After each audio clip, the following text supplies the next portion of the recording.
pessoal, tudo bem? Eu vou aqui colocar no modo apresentação. Pronto, para a gente começar a nossa aula.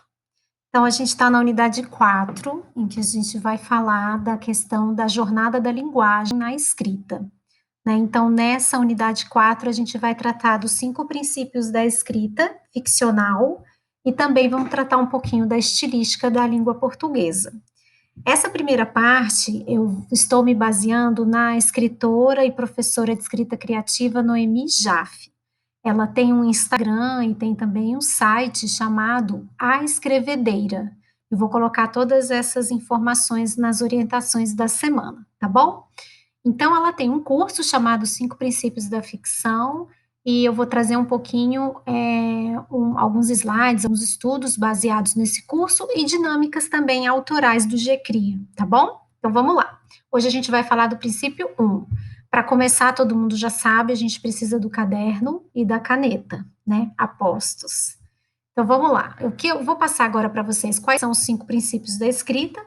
O princípio 1 são as palavras que guiam as ideias e não o contrário.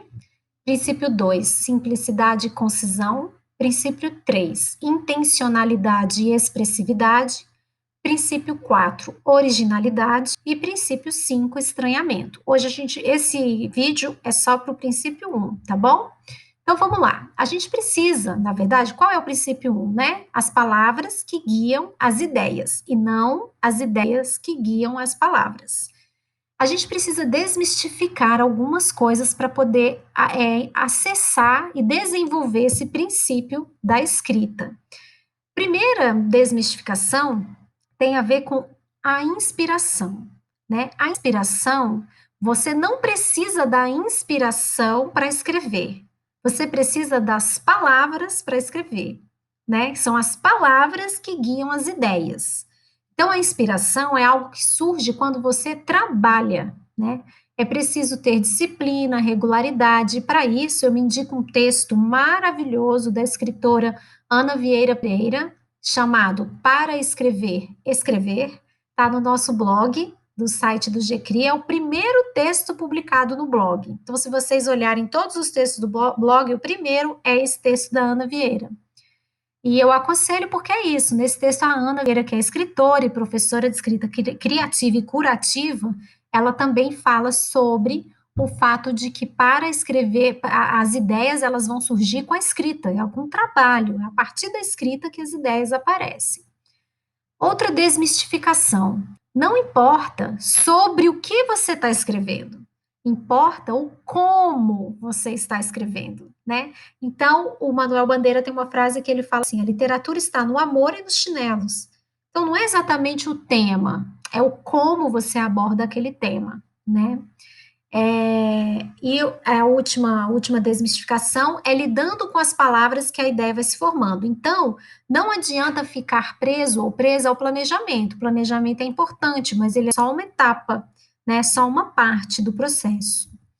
Então, esse princípio, a gente precisa superar a ideia da inspiração, porque a inspiração não é um dom que algumas pessoas têm, outras pessoas não têm, ou não é algum estado de espírito quando você está bem, está apaixonado, ou quando você está inspirado por alguma experiência da vida, não.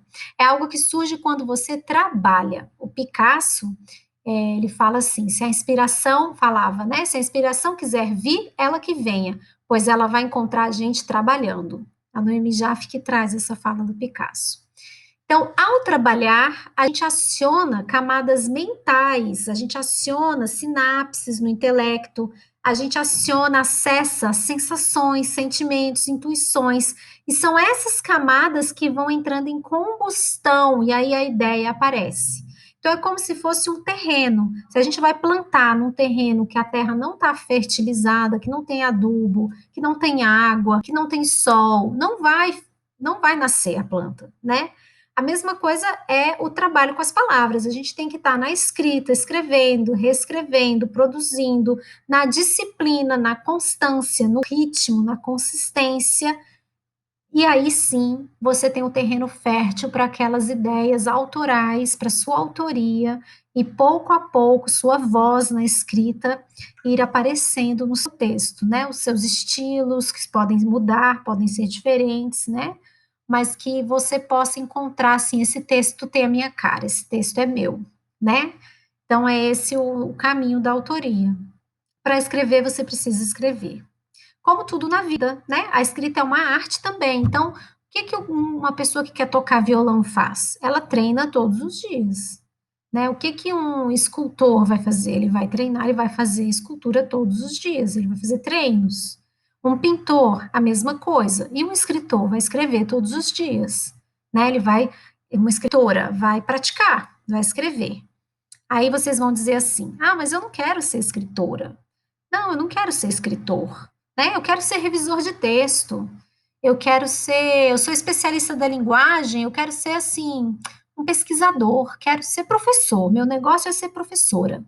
Então, para tudo isso, se a gente não tem um trabalho interno com o nosso texto, que é a parte da nossa identidade, né, no mundo, se a gente está numa sociedade letrada, se a gente lê e escreve na vida, se a gente trabalha com linguagem, se a gente é especialista da linguagem, então, se a gente não tem contato com a nossa autoria, se a gente não fez esse contato com as nossas autorias, vamos falar no plural, né? Se a gente não fez o contato com esse caminho que é a lapidação da nossa escrita, se a gente não se libertou da escrita escolarizada, que tantos bloqueios nos traz, né, aquelas vozes internas que a gente tem trabalhado, que nos julgam, que nos bloqueiam, se a gente não fez todo esse trabalho, como que a gente vai ensinar, educar, levar isso para a escola ou revisar um texto para ajudar outra pessoa a encontrar a autoria dela naquele texto? Como? Não tem como. Então, o caminho do especialista da linguagem, o caminho do estudioso das letras, do pesquisador das letras, é um caminho que precisa passar em profundidade pela escrita. E aqui a gente hoje está falando dos princípios da escrita ficcional e que valem também para a escrita acadêmica, tá? Também queria deixar isso bem claro. Então, na escrita acadêmica, está no TCC, está fazendo um artigo, está fazendo uma monografia, travou, escreve. Escreve com regularidade, com constância, com consistência. Lê um texto de algum autor, de alguma autora, de um cientista e escreve. Assiste um documentário e escreve. Olha para os dados da pesquisa que você fez e escreve.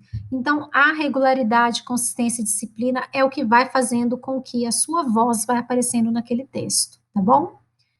Vamos continuar. Nós precisamos, para falar, falando de escrita ficcional, que é a nossa proposta aqui nesses 5 princípios da escrita de ficção, nós precisamos concentrar na função poética, a forma como a gente fala e não o que a gente fala, né? Então, aquilo que eu já tinha falado, é na forma. Um exemplo: Marcela amou-me durante 15 meses e 11 contos de réis. Machado de Assis e Memória Póstuma de Brás Cubas. Imagina se essa mesma frase tivesse sido escrita sem essa função poética, né? Porque aqui a gente tem um paralelismo incrível e daqui a pouco eu vou falar um pouquinho mais dele. Mas olha só como ficaria. Marcela amou-me durante 15 meses e gastou tudo que eu tinha. Então, não faz o menor sentido num texto que você fala assim, nossa, só fulano poderia ter escrito assim. Esse pedacinho é uma criação totalmente autoral, porque é parte daquela voz daquele escritor, daquela escritora, né?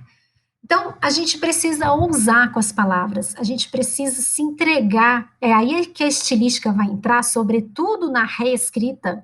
A gente precisa se entregar para essas pequenas ousadias no nosso texto, para ver o que, que nos alegra, o que, que faz sentido para a gente. Nossa, esse texto ficou redondinho para mim.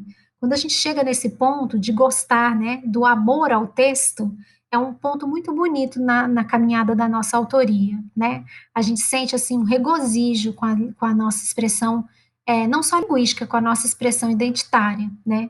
Aí, se a gente for olhar o paralelismo, já falando um pouquinho de estilística, ele fala assim: Marcela amou-me. Aí a temporalidade, o durante, né, que está introduzindo uma espécie de temporalidade, ele vai brincar com o paralelismo que quebra a temporalidade. O durante é uma preposição que vai anunciar uma temporalidade, e realmente a gente tem esse anúncio cumprido, 15 meses. Aí vem a ruptura, 11 contos de réis. Opa, aqui eu paro, aqui o texto me prendeu, aqui a leitura fica engajada, porque eu falo como? Aí eu volto e acho assim, cada um vai sentir, né, como acha, mas eu acho maravilhoso isso, né? Como assim? Que paralelismo é esse? Vocês se lembram que a gente falou de binômios fantásticos, que o Gianni Rodari, que é aquele autor que tem uma série de brincadeiras no livro Gramática da Fantasia, ele traz o binômio fantástico, ou seja, duas palavras de campos semânticos completamente distintos, quando se juntam, é como se fosse uma injeção na imaginação, né? E aqui a gente pode pensar que não é bem um binômio fantástico, mas é um paralelismo de sintagmas nominais fantásticos, né? Por que fantásticos? Porque eles não combinam, né?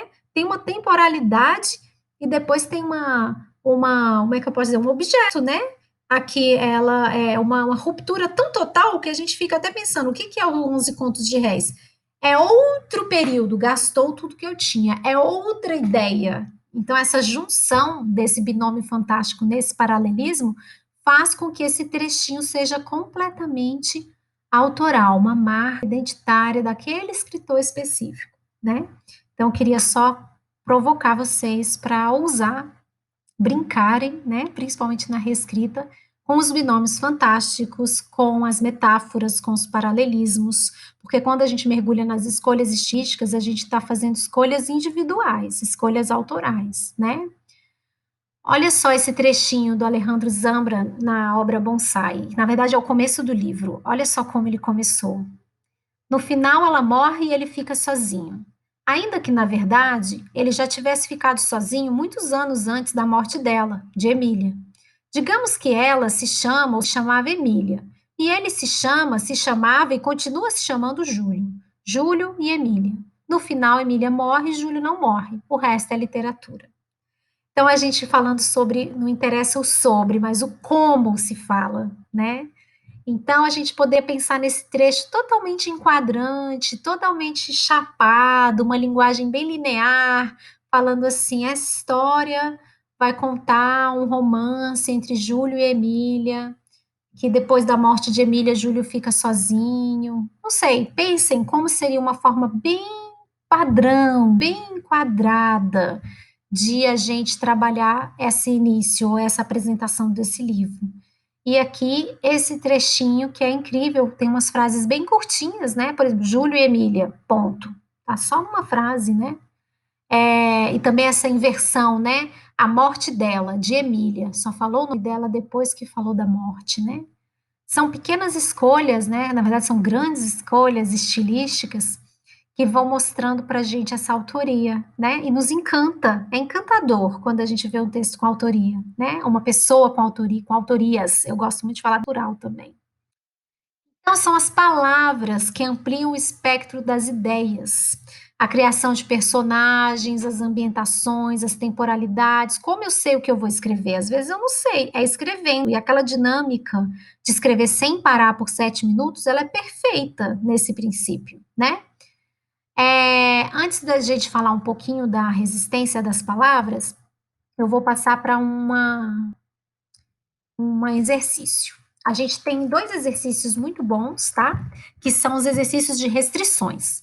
Quando a gente se impõe restrição, a gente acaba que concentra nas restrições e aí a gente escreve e esquece um pouco a inspiração, entendem? A gente se concentra na tarefa. Então, eu vou passar para vocês esse exercício como um fechamento desse princípio 1, um fechamento dessa videoaula. Vocês vão pegar dois substantivos, vocês vão pegar um livro qualquer na estante de vocês de literatura. E daí vocês vão abrir numa página qualquer. E vocês vão escolher dois substantivos e dois adjetivos. Podem ser em outras páginas também, não precisa ser na mesma página. A questão é que vocês têm que tirar desse livro, aleatoriamente, dois substantivos e dois adjetivos. Pode ser até mais, três. E depois vocês vão formar binômios, tá? Sintagmas nominais. Então, por exemplo, quando eu fiz esse exercício, eu escolhi sandálias pálidas.